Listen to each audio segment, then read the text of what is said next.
সুপ্রিয় দর্শক শ্রোতা, সকলের প্রতি অজস্র প্রীতি শুভেচ্ছা ভালোবাসা জানিয়ে শুরু করছি আজকের কথোপকথনের অনুষ্ঠান। আশা করি সবাই সুস্থ আছেন। প্রতিনিয়ত জাতীয় এবং আন্তর্জাতিক পর্যায়ে ঘটে চলেছে অজস্র ঘটনা। এসবের ভেতর থেকে কিছু কিছু ঘটনা নাগরিক জীবনকে প্রবলভাবে প্রভাবিত করে। মানুষ তখন এগুলো নিয়ে ভাবে, কথা বলে, কখনো কখনো বিতর্কে জড়িয়ে পড়ে। এটাই সামাজিক বাস্তবতা। আমরা কেউই এই বাস্তবতার বাইরে নয়। নাগরিকদের এসব ভাবনা থেকে কথা বলা থেকে যুক্তিতর্ক উপস্থাপন করা, এসবই গণতান্ত্রিক সমাজের ইতিবাচক দিক। গণতান্ত্রিক সমাজ বিনির্মাণে উল্লেখিত ইতিবাচক দিকটিকে শৃঙ্খলাবদ্ধ করে প্রগতির পথে পরিচালনা করতে আমাদের কিঞ্চিত প্রচেষ্টা কি ভাবছেন এই অনুষ্ঠানটি। সুপ্রিয় দর্শক শ্রোতা, এখন সমকালীন সামাজিক, রাজনৈতিক, অর্থনৈতিক ও বিশ্ব পরিস্থিতি নিয়ে আমাদের ভাবনাকে মাথায় রেখে এই সমকালীন ভাবনা ভিত্তিক অনুষ্ঠান কি ভাবছেন আপনাদের স্বাগত জানাচ্ছি। আমি কামরুজ্জামান কামরুল। কথা বলবার জন্য আমন্ত্রিত অতিথি হিসেবে আজকে উপস্থিত রয়েছেন বাংলাদেশ জাসদের স্থায়ী কমিটির সদস্য এবং যুগ্ম সাধারণ সম্পাদক, সংগ্রামী রাজনীতিবিদ জনাব মঞ্জুর আহমেদ মঞ্জু। মঞ্জু ভাই, আপনাকে আজকের অনুষ্ঠানে স্বাগতম।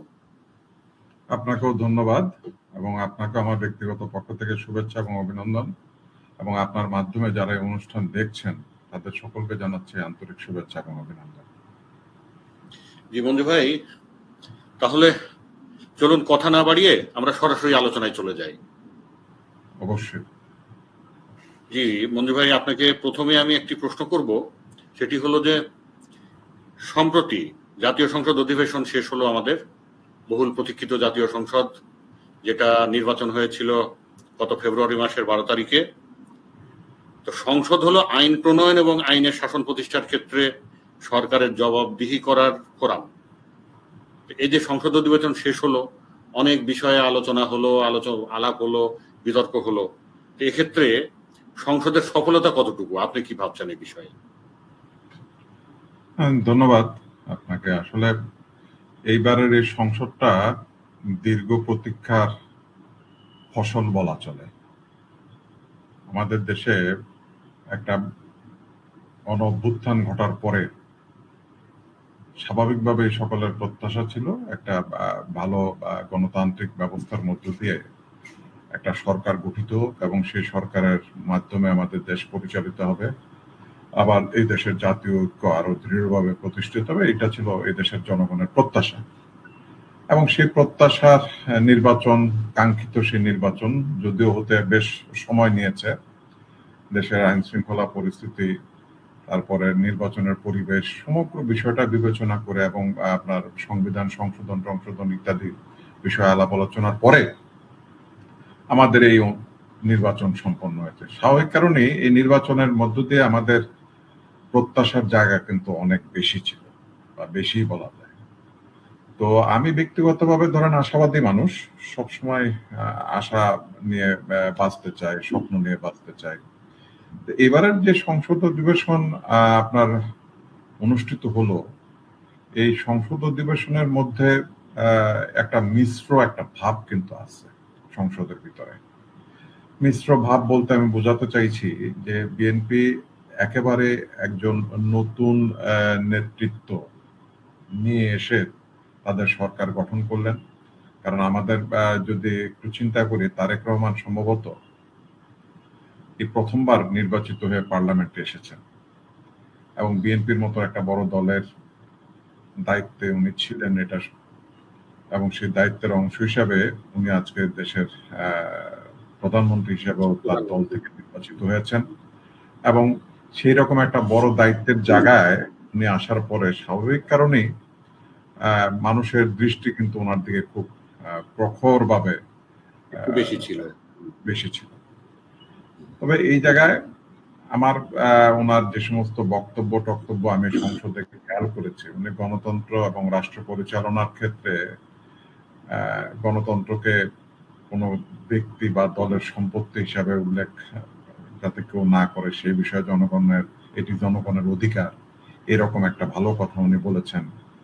সংসদকে উনি বিতর্কের জায়গা হিসাবে দেখার চেষ্টা করেছেন, রাজনীতিকেও এইরকম একটা বিতর্কের জায়গার ভিতরে রাখতে চেয়েছেন, দমন পীড়নের জায়গায় উনি দেখতে চাননি। এবং রাষ্ট্রযন্ত্রকে যেভাবে দলীয়করণ করা হয়েছিল তার থেকে মুক্ত করার কথা উনি বলেছেন। আইনের শাসন প্রতিষ্ঠা না হলে একটা টেকসই উন্নয়ন হবে না, সেই ব্যাপারে উনি ইঙ্গিত দিয়েছেন। এবং দুর্নীতির বিরুদ্ধে উনি জিরো টলারেন্স ঘোষণা করেছেন এবং উনি বলেছেন এটা শুধু স্লোগান নয়, এটা তাদের দলের কর্মসূচি। অর্থনীতিকে শক্তিশালী করতে একটা স্বচ্ছ জবাবদিহিতামূলক সরকারের আশাবাদ তিনি ব্যক্ত করেছেন এবং তরুণদের দক্ষতা উন্নয়নের জন্য এবং তাদের ভবিষ্যৎ বাংলাদেশ বিনির্মাণের জন্য একটা দক্ষ তরুণ শক্তি গড়ে তোলার অঙ্গীকার তিনি ব্যক্ত করেছেন সংসদে এবং কর্মসংস্থান তৈরির আশাবাদও কিন্তু তিনি ব্যাখ্যা করেছেন। এবং সর্বোপরি যেটা লক্ষণীয় জিনিস ছিল সেটা হলো জাতীয় ঐক্য এবং অতীতের রাজনীতি নিয়ে যেটা বলেছেন উনি, প্রতিহিংসার রাজনীতি থেকে বের হওয়ার জন্য উনি ঐক্যের পথে এগোনোর জন্য বলেছেন। এবং ভিন্ন মত, আমি শুরুতে যেটা বললাম, ভিন্ন মত দমন নয়, এটা একটা সহনশীলতার মধ্য দিয়ে তাদের রাজনৈতিক যে ঐক্য, সেই ঐক্যের জায়গাটা শক্তিশালী করার কথা উনি বলেছেন। এবং বিরোধী দলের তরফ থেকে আমরা যে সমস্ত বক্তব্য পেয়েছি অনেকটাই এরকম সামঞ্জস্যপূর্ণ বক্তৃতাই কিন্তু আমরা পেয়েছি। একেবারে যে আলাদা খুব বেশি ভিন্ন কিছু তারা বলেছেন তা কিন্তু নয়, এই ধরনের একটা বক্তব্যের মধ্য দিয়ে বিরোধী দল চলেছে। এখন জিনিসটার মধ্যে এগুলো তো কথা আমরা শুনলাম, এগুলি সংসদের ভিতরে আমাদের এই আলাপ আলোচনাগুলো আমরা শুনলাম, দেখলাম, জানলাম, ওনারা কি বলতে চাচ্ছেন তা বোঝার চেষ্টা করলাম। কিন্তু ওনারা মুক্তিযুদ্ধের পক্ষের কথা বলেছেন, সংসদে মুক্তিযুদ্ধের পক্ষ নিয়ে তুমুল বিতর্ক হয়েছে, কিছুটা উত্তেজনা আমরা লক্ষ্য করেছি। কিন্তু তারপর আপনি একটা খুব ইন্টারেস্টিং বিষয় দেখেন, একটা এই যে সরকারটা, এই সরকারটা কিন্তু একটা সাংবিধানিক সরকার হিসেবে কিন্তু সবাই আমরা বলি এবং একটা সাংবিধানিক সরকার হিসেবে এই সরকারটা চলছে এরকম দাবি বিএনপি বলেন বা যারা এই ইয়াতে আছে কারোর ভিন্ন মত থাকলেও, যেহেতু বিএনপি মেজরিটির দল, সেই হিসাবে যদি চিন্তা করেন তারা কিন্তু এটাকে সাংবিধানিক সরকারই বলার চেষ্টা করছেন এবং আমরাও মনে করি এটা একটা সাংবিধানিক সরকার। তো সাংবিধানিক সরকারের সময় এই সংবিধানের আওতায় কিন্তু কিছু বিচার কিন্তু সংগঠিত হয়েছে, যেটা আমরা মানবতা বিরোধী অপরাধের বিচারের কথা বলি। এবং সেই জায়গায় দেখলাম যে শোক প্রস্তাবটা এসছে, সেই প্রস্তাবের ভিতর দিয়েই কিন্তু আপনার সংবিধানটার একটা ব্যত্যয় ঘটেছে। মানে একটা আইনের মধ্য দিয়ে আপনি চলেছেন এবং সেই আইনের মধ্য দিয়ে দেশ পরিচালনার সংবিধানের মধ্য দিয়ে চলছেন এবং সেই সংবিধানটার কোনো পরিবর্তন ছাড়া আপনি এই ধরনের একটা শোক প্রস্তাব আনা, এটা কিন্তু মানুষকে একটু মানে এটাকে কি বলা যায় বাংলা ভাষায় যদি বলি, না ভীষণভাবে নাড়া দিয়েছে মানুষকে, সাধারণ মানুষকে। হ্যাঁ, কারণ নাড়া দিয়ে বাংলাদেশের মানুষ এখন এগুলো আরেকটা মজার জিনিস হলো, দেখেন এই সংসদে আরেকটা কিন্তু খুব গুরুত্বপূর্ণ জিনিস কিন্তু আছে, সেটা হলো যে আমাদের দেশের বেশ কিছু জাতীয় সমস্যা কিন্তু একেবারে আমাদের কাছে চিহ্নিত অবস্থায় আছে, একেবারে চিহ্নিত অবস্থা। আপনি দেখেছেন যে জিনিসপত্রের দাম বাড়ছে, একটা ঊর্ধ্বগতির মধ্য দিয়ে দেশের অবস্থা যাচ্ছে, আইন শৃঙ্খলা পরিস্থিতির একটা ভয়ঙ্কর রকমের অবনতি ঘটেছে এবং তার পাশাপাশি যে আমাদের এই দেশে আপনারা লক্ষ্য করবেন যে মার্কিন যুক্তরাষ্ট্রের সাথে আমাদের একটা বাণিজ্য চুক্তিও কিন্তু হয়েছে। সেই সকল চুক্তিগুলো নিয়ে বা এই যে আইন শৃঙ্খলা পরিস্থিতি বা মানুষের স্বাভাবিক দৈনন্দিন জীবনযাপনের যে দুর্ভোগের জায়গাগুলো, এই জিনিসগুলোর কোনো সমস্যার সমাধান না করে আপনার আমরা পার্লামেন্টে আপনি মার্কিন যুক্তরাষ্ট্রের সঙ্গে চুক্তির কথা বলছেন, আইন শৃঙ্খলার কথা বলছেন, এই বিষয়গুলো নিয়ে আমরা আলাদা করে আলোচনা করব।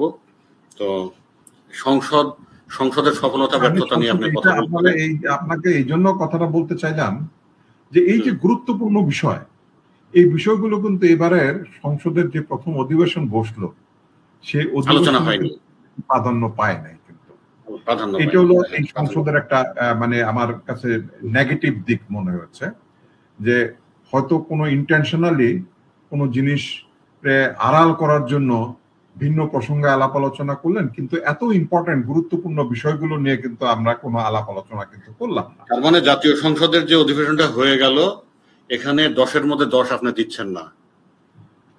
না,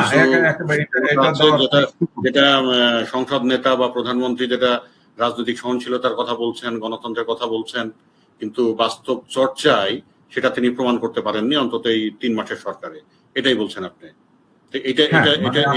ঠিক আছে। আপনি আমাদের মানে এই আমি এত তাড়াতাড়ি সরকারের সমস্ত সময়কালটারে মানে পর্যালোচনা মানে করতে চাই না বা ওইভাবে সমালোচনা করতে চাই না, কিন্তু যতটুকু এই মুহূর্তে আমাদের দৃষ্টিগোচর হয়েছে তার মধ্যে আমার কাছে যেটা মনে হয়েছে যে এটা আপনার আরেকটু ইচ্ছা করলেই আপনার মনে করেন যে ভালো করার সুযোগ ছিল এবং ওনারা পারতেন ইচ্ছা করলে যে অনেক প্রাসঙ্গিক বিষয়গুলো এই সংসদে যদি আলোচনা করতেন তাহলে সংসদটা আরো প্রাণবন্ত হতো। শুধু ওয়াকআউট করলেন আপনি আপনার ব্যক্তিগত আক্রমণ, পাল্টা আক্রমণের কারণে, বা কে কাকে মানে কি বলে সম্বোধন করলো তার জন্য ওয়াকআউট করলেন, সেটা দিয়ে তো সংসদের প্রাণচাঞ্চল্য বোঝা যাবে না। সংসদের প্রাণচাঞ্চল্য বুঝতে হবে এটা ডেপথ, গভীরতা, আলোচনার গভীরতার উপরে ভিত্তি। তুচ্ছ বিষয়গুলো নিয়ে বেশি সময় কাটানো হয়েছে, গুরুত্বপূর্ণ বিষয়গুলোকে পাশ কাটিয়ে, এইরকম বিষয়টা, তাই না? তো ঠিক আছে যে 3 মাসে একটা সরকার সম্পর্কে মন্তব্য করা ঠিক না প্রথম 3 মাসে, কারণ ওনারা দীর্ঘদিন রাষ্ট্র ক্ষমতায় ছিলেন না, প্রধানমন্ত্রীর কিছু অভিজ্ঞতারও কিছু বিষয় আছে, সেদিক দিয়ে 3 মাসে চূড়ান্ত মন্তব্য করার সময় আসেনি আপনার বক্তব্য অনুযায়ী। তো তারপরে একটা কথা থেকে যায় যে মর্নিং শোজ দ্য ডে, সকাল দেখে বলে দেওয়া যায় দিনটা কেমন যাবে। আমরা না হয় সেই পর্যায়ে গেলাম না। তারপরে একটা বিষয় আছে যে বর্তমানে জনগণের ভেতরে বা রাজনৈতিক অঙ্গনে বা বাংলাদেশের জনগণের ভেতরে আপনার একটা জ্বলন্ত বিষয়, সেটা হলো যে ক্ষমতা ছাড়া 3 দিন পূর্বে ইন্টারিম গভর্নমেন্ট অর্থাৎ অন্তর্বর্তীকালীন সরকার ওনারা মার্কিন যুক্তরাষ্ট্রের সঙ্গে একটা বাণিজ্য চুক্তি করেছেন, যে কথাটা আপনি আলোচনার মধ্যে কিছুটা হলো নিয়ে এসেছেন।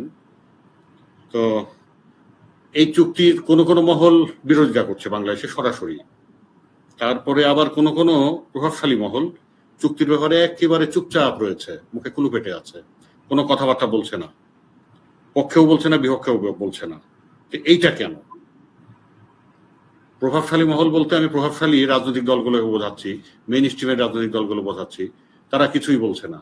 আবার কোনো রাজনৈতিক দল এটা প্রবল বিরোধিতা করছে, রাজপথে নামছে, মিছিল করছে, স্মারকলিপি দিচ্ছে। এরা প্রধান দলগুলো কেন কথা বলছে না?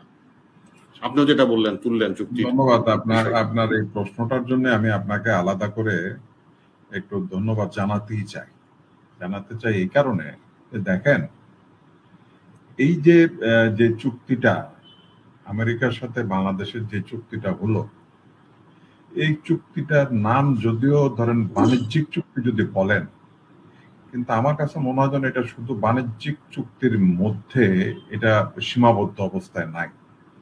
এটা অনেকটা রাজনৈতিক চুক্তির মতো কিন্তু এই বিষয়টাকে আপনি বিবেচনা করতে পারেন। জিও পলিটিক্স এর হিসাবটা যদি করেন, এটা কিন্তু তার থেকে খুব মানে বাইরে রাখার সুযোগ কিন্তু কম।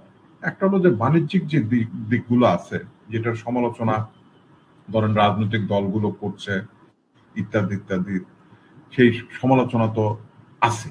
আপনি এই জায়গার ভিতরে যেইভাবে আপনার শর্তগুলো জুড়ে দেওয়া হয়েছে, সেই শর্তের মধ্যে আপনার বাংলাদেশ সরকারের বাধ্যবাধকতার জায়গায় প্রায় 130টা মানে শর্ত জুড়া হয়েছে, যেটার জন্য বাংলাদেশ করতে যেটা বাধ্য। এবং আমেরিকার ক্ষেত্রে এই বাধ্যতার জায়গাটা আলোচিত হয়েছে মাত্র 6 বার। মাত্র 6 বার। ঠিক আছে। আচ্ছা, এখানে আমি একটু কথা বলি আমি এই জায়গাটায়। সেটা হচ্ছে আজকে বাণিজ্য সচিব বলছেন যে বাংলাদেশ এবং মার্কিনীদের ভেতরে যে বাণিজ্য চুক্তিটা হয়েছে, এখানে যদি কোথাও বাংলাদেশের স্বার্থ লঙ্ঘিত হয়ে থাকে, সেই স্বার্থ পুনরুদ্ধার করবার ব্যবস্থায় চুক্তির মধ্যেই আছে। এখানে আপনি কি বলবেন? না, এই জায়গাটাতেই হলো প্রশ্নটা হলো এই জায়গায় আমি শুরুতে যে বিষয়টা আপনাকে বললাম যে দেখেন এই বাণিজ্য চুক্তির সমালোচনা কিন্তু আমি যদি আপনার একটু সময় দেন তাহলে একটা কথা একটু মানে একটু দুই একটা পয়েন্টের আমি একটা আলোচনা করতে চাই।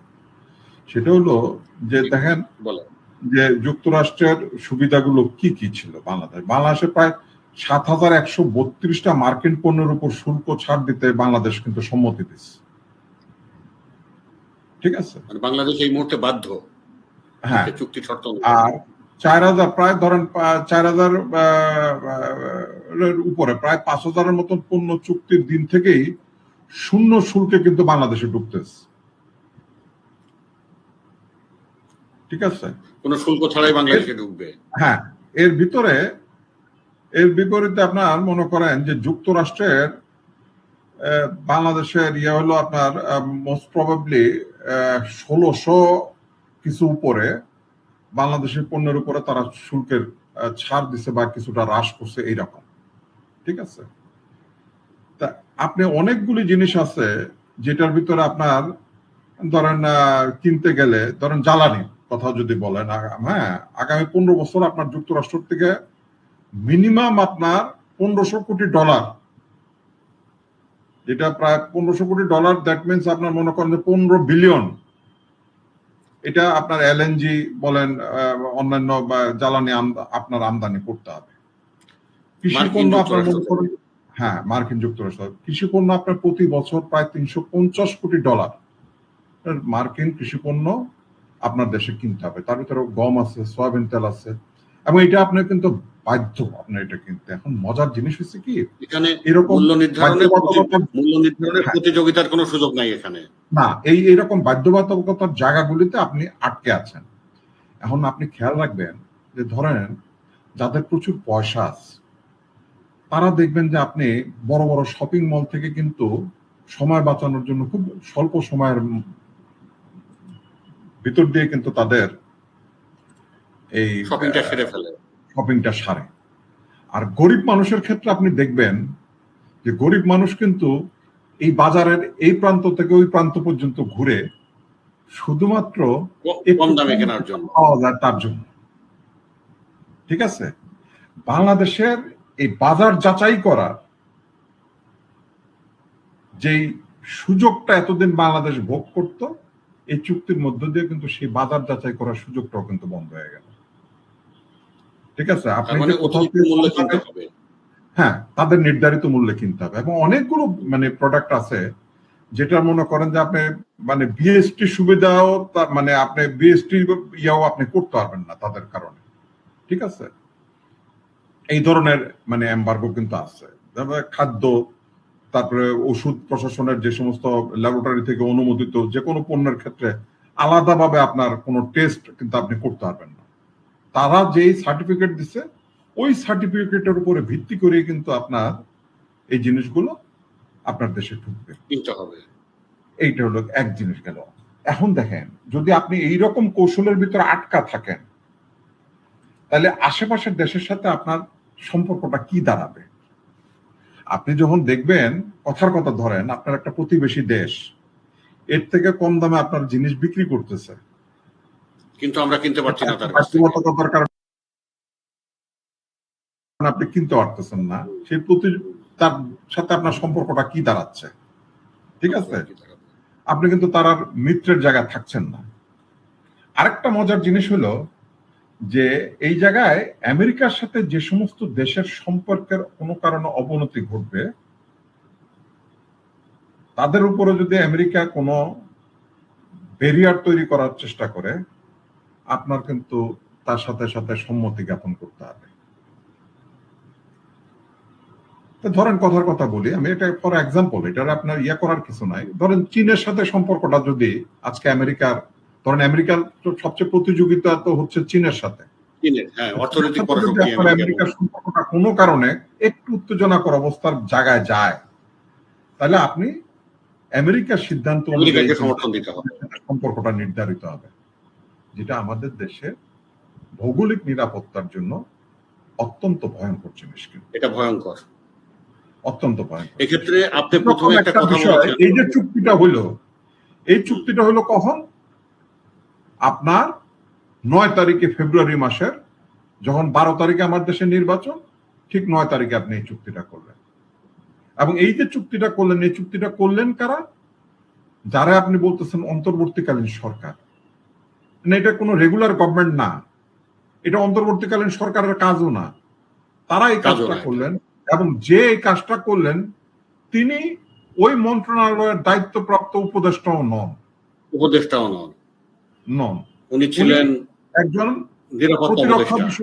প্রতিরক্ষা বিষয়ক উপদেষ্টা তিনি ছিলেন, এবং উনি যা এই চুক্তির অ্যারেঞ্জমেন্টটা উনি ওই জায়গায় যা করে আসলেন। উনি করলেন। এখানে ওনার দায়িত্ব আছে, বিশেষ করে দায়িত্ব ছিল প্রধান উপদেষ্টা ওনাকে দায়িত্ব দিয়েছেন, উনি পালন করেছেন। তাহলে উনি তো ছিল প্রধান উপদেষ্টা, এখানে সমানভাবে দোষী।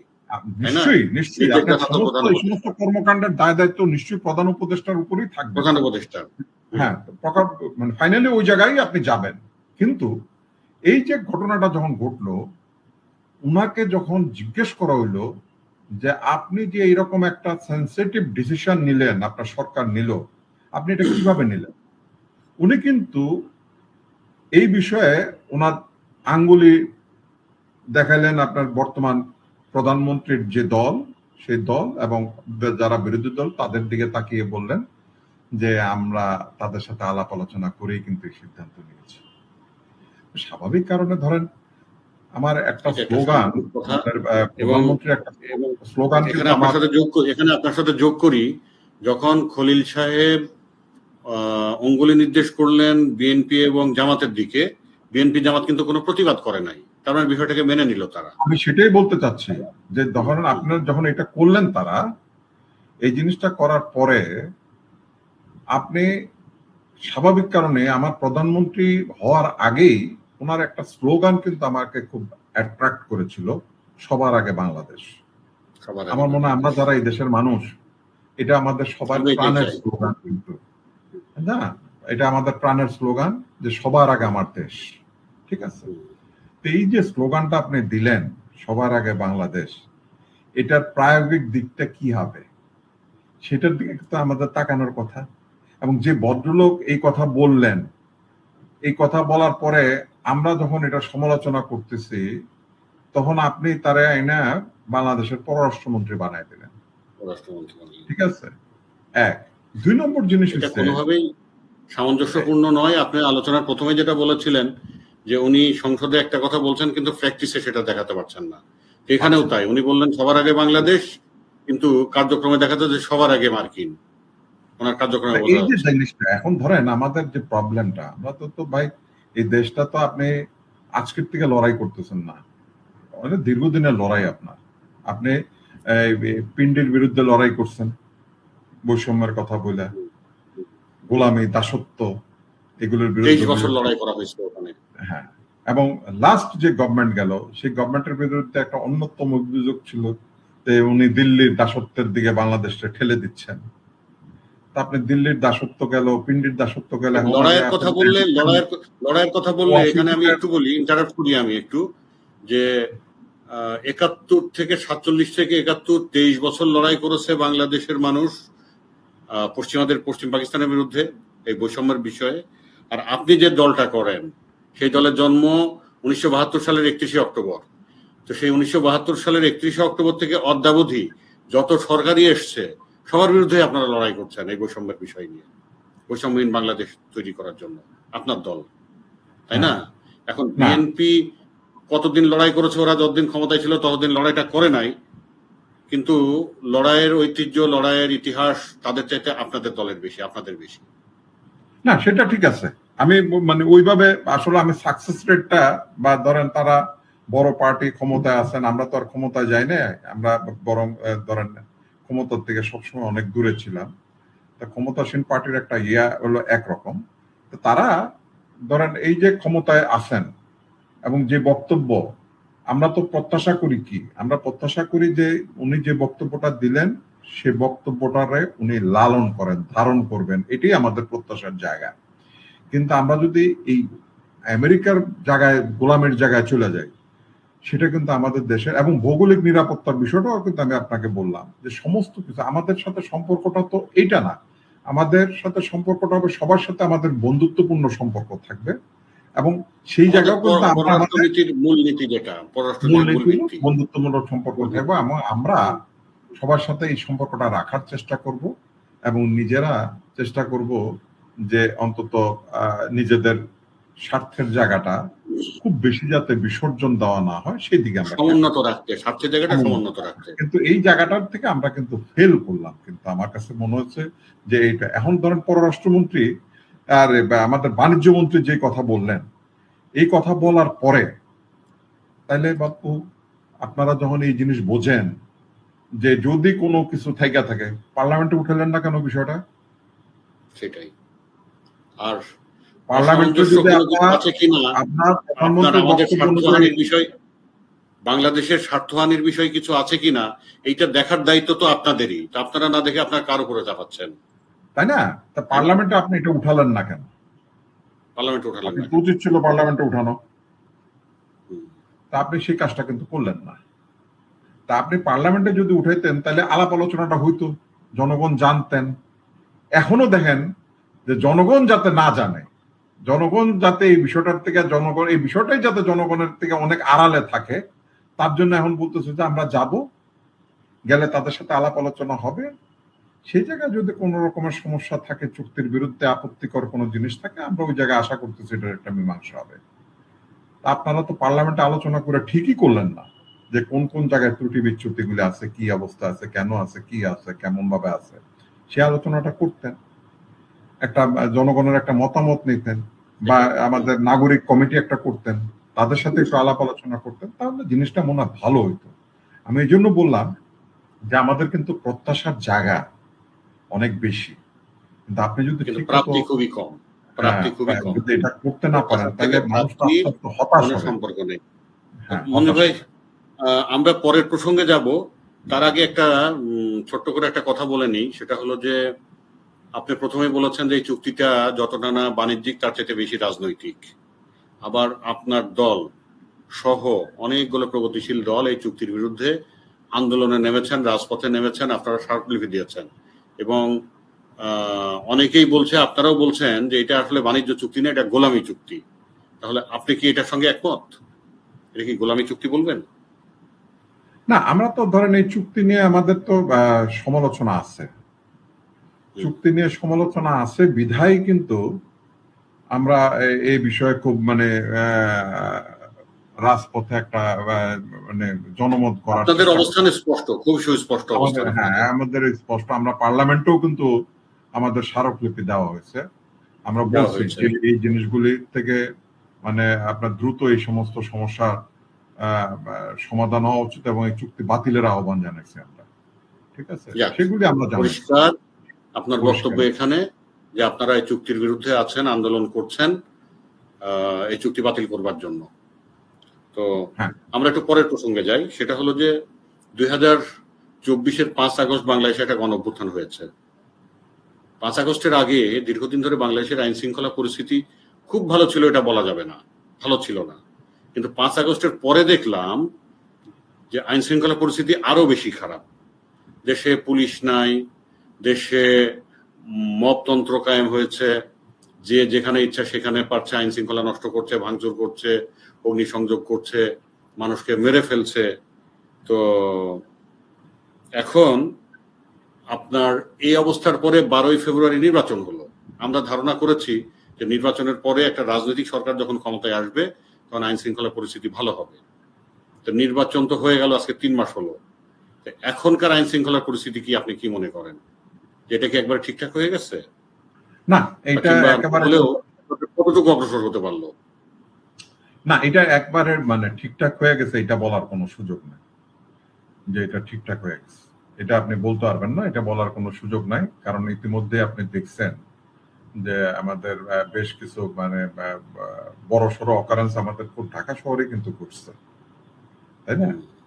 আমরা বিভিন্ন জায়গায় বিভিন্ন হত্যাকাণ্ডের ঘটনা দেখলাম, মবের ঘটনা দেখলাম আমরা। এমনকি আজকে পত্রিকায় দেখলাম যে ফরিদপুরে এক ট্রাক ড্রাইভার কোন একটা অ্যাক্সিডেন্ট করছে, তার জন্য এলাকার লোকজন ফেসবুকে ছেড়ে দেয়া, ট্রাক ধরো, ট্রাকের ড্রাইভার পিটিয়ে মেরে ফেলছে। তার মানে আবারও মব সন্ত্রাস, মবতন্ত্র। হ্যাঁ, তো এই জিনিসগুলি ঘটে কখন? একটা জিনিস খেয়াল রাখবেন আপনার, এগুলো কিন্তু একদিনের বিষয় না। ধরেন এই যে ক্রসফায়ারের ভিতর দিয়ে, হ্যাঁ, ক্রসফায়ারের ভিতর দিয়ে যেটা হয়েছে, আইনের শাসনটা প্রতি মানুষের যেই দুর্বলতার জায়গাটা তৈরি হওয়া উচিত, যে বা রেসপেক্টের জায়গা, সম্মানের জায়গাটা থাকা উচিত, মানুষ কিন্তু ক্রসফায়ারের ভিতর দিয়ে তার জাজমেন্ট খুঁজে বাড়ানো শুরু করলো। না এটা ঠিক করছে, কোথাও বলতেছে না এটা ঠিক করে নাই, কোথাও বলতেছে এটা অন্যায় করতেছে। কিন্তু শুরুটার দিকে যদি আপনি তাকান, দেখবেন যে ক্রসফায়ারের ব্যাপারে কিন্তু মানুষ বেশ ভালো, এটা দরকার ছিল, অনেকেই ছিল। এবং আপনার মবের সময় কিন্তু দেখেন, মব যে এটা নতুন কিছু তা কিন্তু না, বিভিন্ন সময় মব হয়েছে, এটা সত্য কথা। যে কোনো মুভমেন্টের পরেই মব বিভিন্ন জায়গায় হয়েছে, কিন্তু লাগাতার ধারাবাহিকভাবে মব যখন থাকে, সেটা একটা প্রশ্নের বিষয় হয়ে দাঁড়ায় যে আইনের শাসন যদি তখন আপনি এস্টাবলিশ করতে না পারেন, মানুষ যদি মনে করে যে না বিচার চাইলে বিচার হবে না, বিচার মানে কেউ করবে না, বা আমার বিচার আমারই করে ফেলতে হবে, তখন কিন্তু দেখবেন যে মবের প্রবণতাটা কিন্তু থাকে। এবং কিছু দুষ্কৃতিকারী যারা মনে করেন যে এটা কিছু পলিটিক্যাল এলিমেন্টসও থাকে, নন পলিটিক্যাল এলিমেন্টস থাকে, তারা কিন্তু এই কাজগুলি করে। তার কারণে আমরা এটা প্রত্যাশা করছিলাম যে এই গভর্নমেন্ট ক্ষমতা নেওয়ার পরে অন্তত এই ব্যাপারটা তারা খুব বেশি সিরিয়াস থাকবেন। এবং স্বরাষ্ট্রমন্ত্রী বলছিলেন যে মবের যে কালচার, এই কালচার কিন্তু শেষ হয়ে যাবে। কিন্তু আমার কাছে মনে হয় আসলে ওনার উপরে মনে হয় খুব বেশি লোড চেপে গেছে, বুঝছেন। এটা আমার ধারণা যে আমাদের যিনি স্বরাষ্ট্রমন্ত্রী, ওনার উপরে অনেক লোড। উনি একাধারে বলতে গেলে পার্লামেন্টের নেতাও উনি, ওনার মানে বক্তব্য টক্তব্য সবকিছু যদি আপনি বিবেচনা করেন, প্রত্যেকটা মন্ত্রণালয়ের ব্যাপারে উনি পার্লামেন্টে কথাবার্তা বলেন, তাই না? আমি সেটাই বললাম যে উনি একাই গরম করে রাখছেন পার্লামেন্ট। উনি একাই মনে করেন যে খুব স্মার্ট, এবং নিঃসন্দেহে উনি গুণী মানুষ, এই ব্যাপারে কোনো সন্দেহ নাই। নিঃসন্দেহে উনি গুণী মানুষ, লার্নেড মানুষ, খুবই গুণী মানুষ, উনি সংবিধান বিশেষজ্ঞ, খুবই ভালো সংবিধানের ব্যাখ্যা দিয়ে থাকেন উনি। আমাদের প্রত্যাশার জায়গা হলো যে উনি অন্তত, আমরা তো ওনাকে, ওনার যে মেধা, ওনার যে যোগ্যতা, মেধা যোগ্যতার যে জায়গাটা, এই জায়গাটা আমরা প্রপার ইউটিলাইজেশনটা দেখতে চাই। এবং ওনার যে দায়িত্বটা আছে, সেই দায়িত্বটার জায়গায় আমরা ওনারে ভালোভাবে দায়িত্বটা ঠিকমতো পালন করেন। আমরা চাইবো যে ওনার কথায় কাজে যেন মিল থাকে, কথা কাজে মিল থাকে, এটা আমরা চাইবো। এটা হলো মূল জায়গা, এটা হলো আমাদের প্রত্যাশা। মঞ্জু ভাই, আমাদের তো সময়েরও স্বল্পতা আছে, তো আমরা অনেকক্ষণ ধরে কথা বললাম, কিছু বিষয়ে আপনি খুব সুন্দরভাবে আলোকপাত করেছেন। তারপরে আপনার তো অনেক ব্যস্ততা আছে, এই ব্যস্ততার মধ্যেও আমাদের আমন্ত্রণে সাড়া দিয়েছেন, আপনি আলোচনায় অংশ নিয়েছেন। আপনার ইনসাইটফুল যে কমেন্টস, যে বক্তব্য, এইটাতে আমাদের দর্শক শ্রোতা অনেকগুলো বিষয়ে আশা করব যে অনেক পরিষ্কার হয়েছেন, পরিষ্কার ধারণা পেয়েছেন। তো আমরা আপনাকে দর্শকদের পক্ষ থেকে, কর্তৃপক্ষের পক্ষ থেকে আপনাকে অজস্র ধন্যবাদ জানাই, এবং আশা করি যে ভবিষ্যতে হয়তো আবার একদিন আমরা বসবো, আবার আপনাকে নিয়ে আমরা কথা বলবো, আপনার বক্তব্য শুনবো। তো এই আশাবাদ ব্যক্ত করে আজকে আমি আলোচনার শেষ দিকে আসতে চাচ্ছি, সমাপ্তি টানতে যাচ্ছি। ধন্যবাদ আপনাকে, অনেক ধন্যবাদ। এবং আপনার মাধ্যমে আপনার চ্যানেলের যারা শ্রোতা আছেন তাদের সকলকে জানাচ্ছি আমার ব্যক্তিগত পক্ষ থেকে আবারও অনেক ধন্যবাদ। কারণ ওনারা যদি আমার কথা শুনে থাকেন, এইটাও আমার একটা ভাগ্যের ব্যাপার যে অন্তত শুনছেন তারা। আমরা কি বলতে চাচ্ছি উভয়ের দ্বারা উভয় উপকৃত হব আমরা। তো সুপ্রিয় দর্শক, পরের এপিসোডে অগ্রিম আমন্ত্রণ জানাচ্ছি। আপনাদের সকলের সুস্বাস্থ্য কামনা করছি। আজ এখানেই অনুষ্ঠানের সমাপ্তি টানছি। শুভরাত্রি।